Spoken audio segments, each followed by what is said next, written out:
All right, let's talk about the Dallas Cowboys as we're getting closer to the start of the new league year. Obviously, the Cowboys have to figure out their strategies in terms of how they're going to extend and sign people like, of course, Michael Parsons.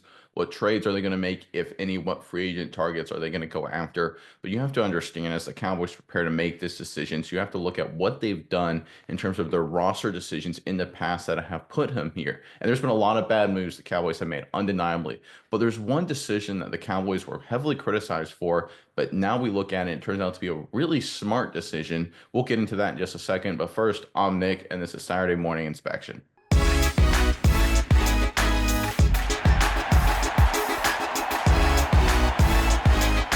All right, during the 2024 season, one of the largest criticisms for the Dallas Cowboys, whether it be in the media, the fan base, whatever, was the lack of a star-studded running back on the Cowboys roster. In a lot of ways, it was a fair comparison, or fair criticism, excuse me.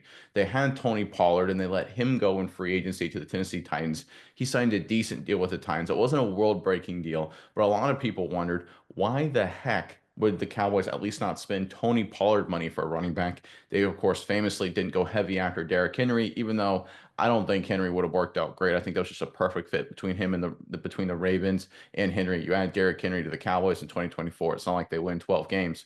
But the reality is, when you look at the numbers and focus solely on the Tony Pollard comparison to now the Rico Dowdle comparison, again, a guy who is a relative unknown for people who don't follow the Dallas Cowboys or who aren't fans of the South Carolina Gamecocks, you'll see that the Cowboys actually made a smart move here. In fact, we got a graphic here showing the final numbers for the 2024 NFL rushing title race. This is according to Barchat Sports. I saw this on X, and you will notice that Rico Dowdle, right there in the middle of the chart roughly, and Tony Pollard finished the 2024 season each with 1,079 rushing yards. Exactly the same.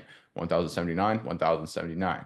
Now, look, obviously, different teams, different circumstances. I'm not saying Dowdle is better or worse than Tony Pollard. I'm just saying when production is what you measure, right? Especially at the running back position, the Cowboys actually got a lot more production, and that's with Mike McCarthy deciding not to get Rico Dowdle the football the first half of the season at all for some bizarre reason. Rico Dowdle got the same amount of production as Tony Pollard. This is actually proof of a smart decision by the Cowboys leadership. I know a lot of people are going to, whoa, whoa, you can't say the Cowboys leadership made a smart move. You just can't say that. Let's give credit where credit is due here. Now, you could have argued maybe they should have tried to go after Derrick Henry. Maybe, but the reality is Henry and Barkley last offseason were the exception to the running back rule. That wasn't the standard. The standard is don't overpay. The Cowboys let the Titans overpay. We saw how good the Titans were, by the way, last season. The Cowboys turned to Rico Dowdle, didn't give him the football at all the first half of the season, and he still ended up with the same production as Tony Pollard. That's actually a solid decision by the Cowboys leadership. And the larger point here to me is at this point, at this offseason, the Cowboys will make really solid decisions as well. Obviously, there's concerns about how much money they're going to spend, cap space, all of that. I think they'll open it up, a restructure of Dak Prescott's contract and a couple cuts here. Looking at you, Terrence Steele specifically, could open up a lot of dollars for Dallas to spend. And I actually think they'll make some big moves, some moderate moves, and some small moves around the fringes to improve the roster. Because when you look at the actual approach and the strategy, it's actually not as bad as people say it is. And I think that's a reason for optimism as we get closer to the offseason. All right, Miles, I know there's a little rant from me, and I'm curious your thoughts on all this. But first, Cowboys fans, in the comment section below, tell me why I'm an idiot. Tell me why I'm wrong. I know you guys are going to have opinions because you always do. That's what's great about fans of America's team. Why do you think this was not a smart decision, or why do you absolutely really just don't like the direction the Cowboys leadership is taking this team in terms of roster management? Or maybe you agree with me. Maybe you think there's actually some smart moves here that need to be recognized. Give us your thoughts on all of this in the comment section below. But Mize, over to you. What are your thoughts on the Dallas Cowboys, the decisions they've made and the decisions they're going to make? Yeah, Nick, I think I'm gonna tell you why you're right, and it's because we all know and relish.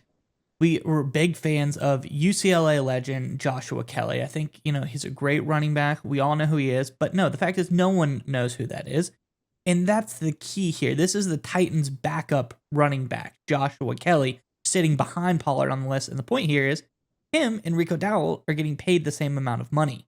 So Dowdle is the same contract hit, like 1.2 something million dollars that Kelly is getting. And he matched the production of Tony Pollard getting almost $22 million in 2024.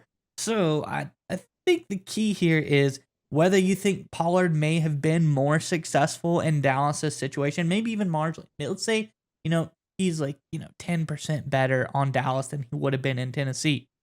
Is he 100% better cap wise? Is it worth paying him, you know, 20 million more dollars to get a guy that's probably maybe 10% less? I think this was a home run by Dallas, just making the bet that, hey, I think Tony Pollard's good. I think we have a good situation for him, but maybe we can get by with Rico Dowdle. And they did. They did the same exact, to the number, which is actually kind of crazy that they were able to, land that closely. I think this was a great move by the Cowboys, showing they made a gamble. It paid off for them, and it shows they paid their starting running back as much as the Titans are paying their number two, their backup running back, 5-year veteran, Josh Kelly out of UCLA. And they got the same production as they did when the Titans went and sprung for Tony Pollard. So, like you said, people in the comments, I can say, I can see it now. They're saying, well, Pollard wasn't the guy we wanted. We wanted him to go after Derrick Henry. Well, that probably wouldn't have been as good of a fit. You got to look for what Derrick Henry matched those numbers he did in Baltimore and what he probably would have done in Dallas, and you'd be singing a different tune. It's not going to be the same situation. So you look at the situations for what Tony Pollard did, what he's getting paid.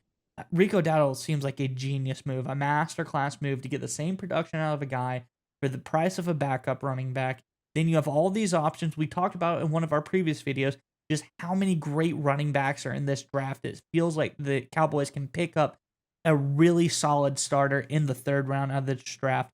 I think this was a great move for them, and it's a good sign for the future. This team finally doing some smart stuff, whether you want to say it or not. The proof's in the numbers, the proof's in the rushing total. It's not just that you're paying him less. He did the exact same amount of yardage as Tony Pollard. He was just as effective.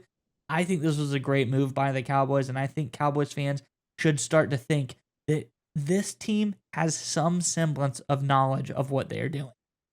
I think some semblance of knowledge is very apropos when you describe the Cowboys and how they operate. But look, I agree with you 100%. I think it's time to put the Derrick Henry thing and that criticism, that decision completely to bed, because that was a fit that with the Baltimore Ravens. That was just a structural fit. I think Derrick Henry with the Dallas Cowboys is maybe half as productive as he was with the Ravens, or 60%, not even remotely close. To give you an example why that matters, does anyone know the name Keaton Mitchell outside Baltimore? Miles, I know you do. A lot of people don't. He played with Lamar Jackson, an unknown running back for he played there last year, but one season he was a primary ball carrier, or one of their primary ball carriers in 2023. He averaged per carry 8.4 yards on 47 carries. That's incredible numbers. Is Keaton Mitchell an all-world superstar running back? No, absolutely not. He's playing with Lamar Jackson in that offense that Todd Monken runs in Baltimore. It means a lot of eyes are going to be on Jackson all of the time, which means running backs have a chance to really be insanely productive. Dallas doesn't have a Lamar Jackson. They don't have a Todd Monken. They don't have that offensive structure. They just don't. Derrick Henry would not have worked with the Dallas Cowboys. People who say that, people who constantly talk about that, simply do not know what they are talking about. Look at Derrick Henry's numbers the last few years with the Tennessee Titans. Not the same kind of production. If Dallas had a Lamar Jackson, it would have made sense. They don't. They have Dak Prescott, who's obviously much less mobile, certainly at this point in his career. And of course, Prescott got hurt. Derrick Henry would not have worked. Let's put that to bed and give credit where credit is due. The Cowboys could have given Pollard big bucks and gotten the same amount of production as $1 million a year with Rico Dowdle. Solid decision making by the Cowboys here. And I think it's a reason to be optimistic for what the Cowboys do this offseason.